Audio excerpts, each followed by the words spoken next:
Thank you, Professor Kelkar.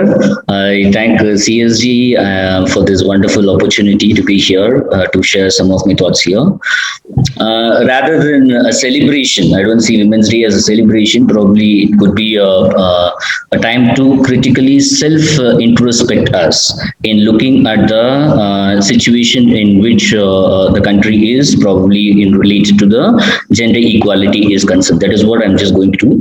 Rather than getting into any specific kind of area as such, I'm just going to lay down a larger theoretical framework, hopefully within the stipulated time, larger theoretical framework and its relevance in the contemporary time. I'm also trying to provide some of the data also, recent data, which shows that these patriarchal notions are something which are still continuing as far as the Indian society is concerned.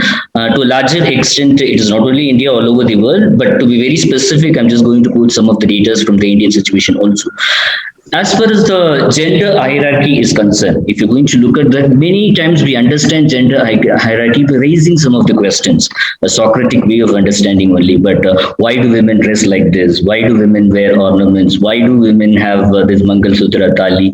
Why there is a very locality where women have to move to the husbands? Like this, various questions whenever we try to really bring up in our mind, many times most of us don't really engage in such kind of a critical self introspection. Many times when we run behind this question, we will try to understand the whole patriarchal structure, which plays a very significant role as far as the society is concerned. To be very specific, the patriarchy is not something which is very confined to the private sphere. As we know that whenever it exists in the private sphere, automatically there is a possibility of it having an impact as far as the public sphere also. That is what we see in the contemporary times, as Director Professor Nanda also pointed out regarding the labor participation rate. If you're going to look at the past 2 decades, it is coming down. It's something which is very shocking as far as the women's participation level is concerned. I don't know whether we are moving towards in trying to uphold the conservative value of women shouldn't participate as far as labor is concerned, or somewhere we need to really introspect those aspects also. These notions are not something which are very specific to the third world countries as such. We need to understand that. I can just give you an example of Oxford University, which is considered as a very highest seat of learning, which was started in the year 1096, but they started awarding degree to women only in 1920. Almost 824 years later only. Still the time, the notion which prevailed over there is that women does not have the ability to get education or think critically. That is what the whole notion that prevailed in the Western societies also. Even the Cambridge also gave degree to the women, started awarding degree to women almost 739 years later only. Till the time the patriarchal notions were quite prevalent over there at all. If I'm going to quote eminent gender historian Gerda Lerner, she is one of a very feminine, very prominent academician whose book "The Creation of Patriarchy" is still one of a classical text whenever we want to understand this patriarchy is concerned. How patriarchy manifests and institutionalize the domination of men over women and children within the family and extends its influence over the public sphere in the society. So whatever notions we carry at the private sphere, these are the things which are going to be exhibited to a larger extent at the private sphere. In spite of all our education, in spite of all our progressiveness, many times we do exhibit those things which we practice. That has been, we have been socialized from the beginning as far as the household level is concerned. That is the reason why whenever we want to really bring about any kind of a progressive changes, we need to really critically introspect the whole value system that exists as far as our society is concerned. That is going to play a very significant role. As far as the Indian context is concerned, we cannot understand patriarchy without understanding the relation between the patriarchy and the caste system in India is concerned. To be very specific, if I want to quote Dr. Ambedkar's work on the caste in India, the mechanism, it is considered still still as one of a very, very significant work to understand about the nature of the caste system as far as the and patriarchy, the Brahminical patriarchy as far as the India is concerned. In 1916, he presented this paper in an anthropological seminar in Columbia University. If you're going to, I'm just going to quote some of the data to show that how relevant that paper is even in the contemporary times. The nature of the society, the whole social structure, what he tried to explain in his paper, it's still a very, very relevant one for us to understand that one. What he is trying to talk about as far as the patriarchy is concerned, he says that the whole caste system, as far as India is concerned, the whole the functional component of the caste system is the patriarchy. That is controlling the sexuality of the women. That plays a very, very significant role as far as the whole caste system to sustain for quite a long period. How do they control the sexuality of women? It is only through the endogamous marriage. That has been one of a very prominent one as far as the Indian society is concerned. I'm just going to give some data later also regarding this endogamous marriage is concerned. And there also he tries to do a critical understanding how if a particular community is going to have an imbalance between the men and women, then they try to adopt certain kind of a mechanism to address that one.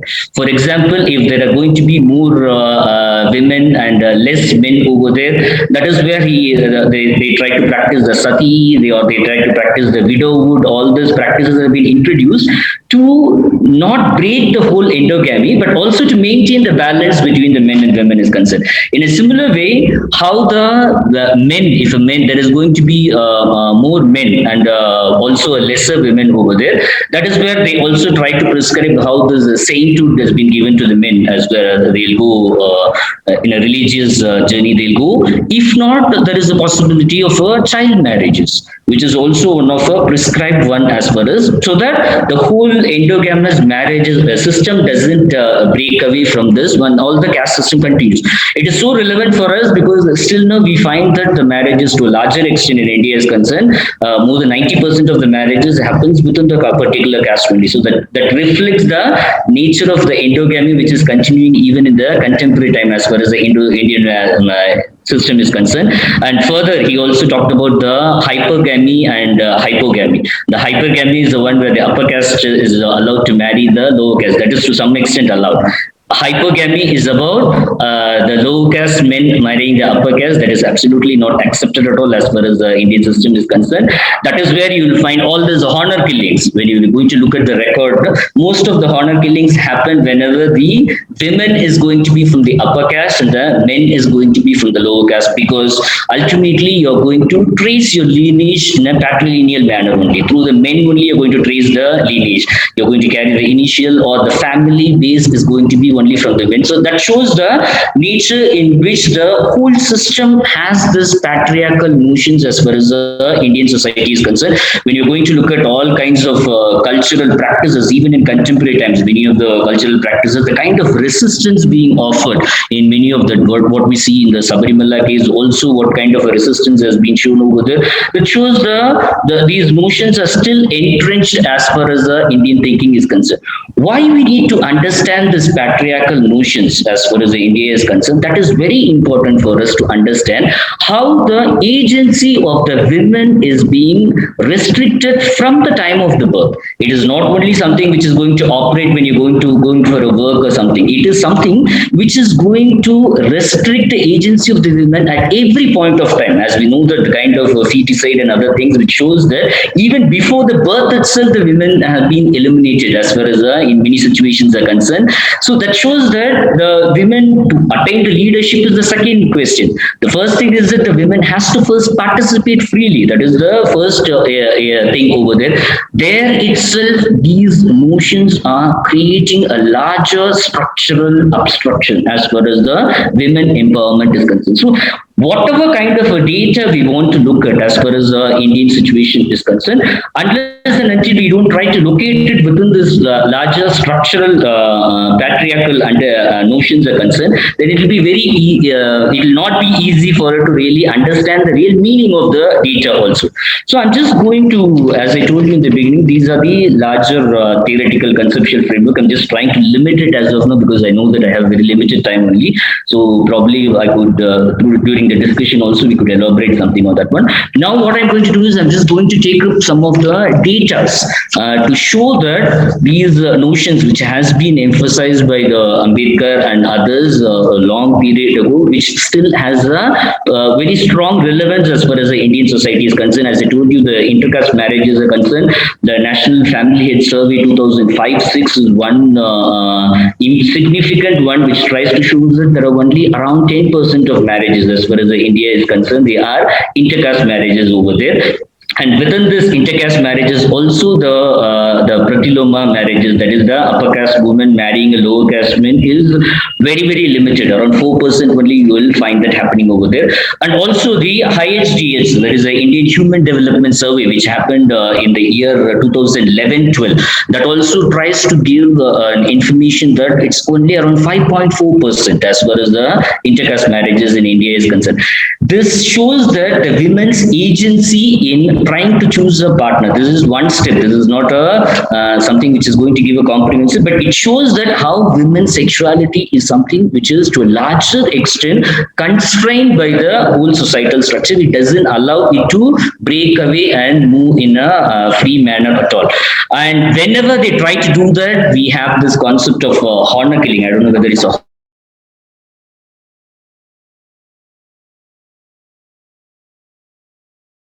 honor. As you know, after a lot of struggle by the women's movement, finally in 2014 only you will see that National Crime Records Bureau started recording this whole honor killing in India is concerned. Even though the numbers are not going to really show the real picture, because it shows around 400 honor killings between the year 1914 and 16. But many times we may not be able to really know whether a particular killing is something which is based on the honor killing or not at all. That all shows that whoever wants to break away, that too very specifically, women cannot break away from their whole the patriarchal notions. It's not very easy for her at all. And second significant aspect is regarding the child marriages. As I told you, Ambedkar identified during that period itself how the child marriages are something which are one of a mechanism through which how the endogamous community maintains the balance between the male and female is concerned. It's really startling to see that the census of India 2011, which shows that around 12 million children in India are married before the age of 10 years. Around 12 million children, out of which 84% of Hindus and 11% are Muslims also. They give such a kind of a specific data also. Even though we have a law which prohibits the Prohibition of Child Marriage Act in 2006 is there, it is not an act which is going to make a child marriage as a void ab initio. That means that it will only make it as a voidable. After the marriage, if men, or that is a girl or a boy, complains to the police or makes a complaint, then only they can make it as a void. If nobody is going to complain, that is the two parties who are going to get married, they are not going to complain, it is not considered as illegal at all. If imagine if they're going to make it, except in few places, for example, Karnataka is one classical example. They made it as through a state amendment, they made it as a void ab initio. So automatically, when the child marriage happens, automatically it becomes a void one. So in this way, another important report also I want to quote. Probably you could refer.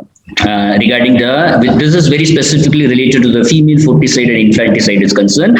In 2012, the Indian government came out with a report, the Children in India 2012, a statistical appraisal, which shows that around 3 million girls were missing in 2011 compared to 2001. We're talking about the women leadership, but 3 million children did not have the opportunity to even see the whole world. Then only they can think about other aspects as far as the leadership is concerned. That shows that the child sex ratio, this is very interesting data to quote. In fact, the child sex ratio of the age group 0 to 6 has reduced from 945 in 1991 to 914 in 2011.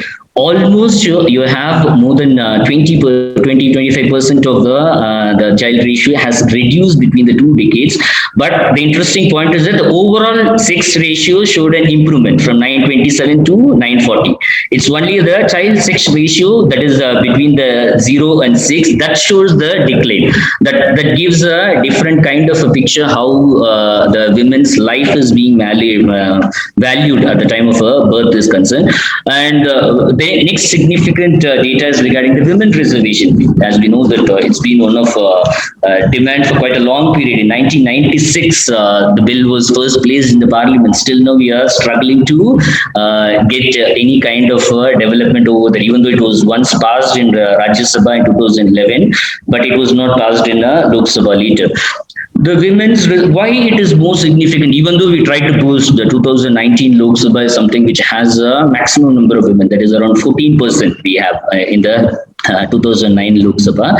Around 14% of the women are being represented over there. But if you're going to look at in 1950 itself, we have around 5%. So almost like 70 years later, we have just able to increase only 9%.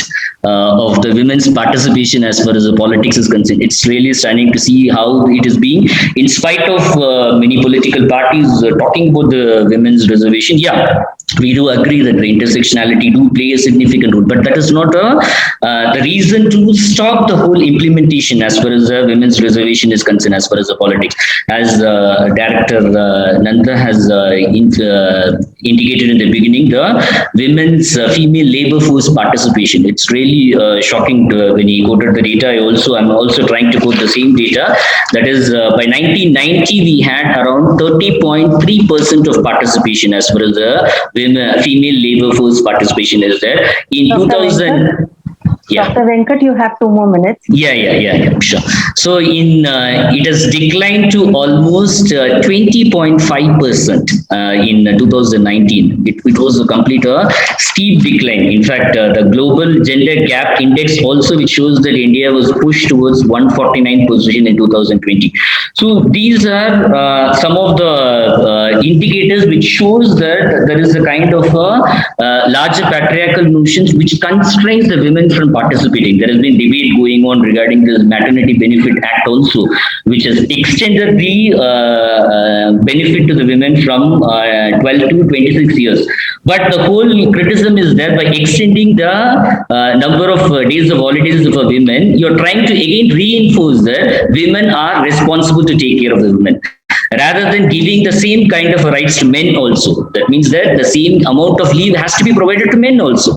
Once you're going to provide to women only, you're trying to reinforce that women are responsible for children. And second aspect is that once you're going to give that, the employability of women is going to be reduced, because everybody knows that women has to undergo this, so their employability has to be reduced. They will not try to employ women also. So in this way, we need to have a larger structural understanding, so that at every aspect and every domain, if you're going to do that, the women's agency is being restrained from the time of their birth and till it continues till the time of death. That's what we can see that through this data, even though it's only a specific data quoted. If you want, we can have a larger set of data to understand the whole picture as far as the women is concerned, how the patriarchy tries to constrain the women is concerned.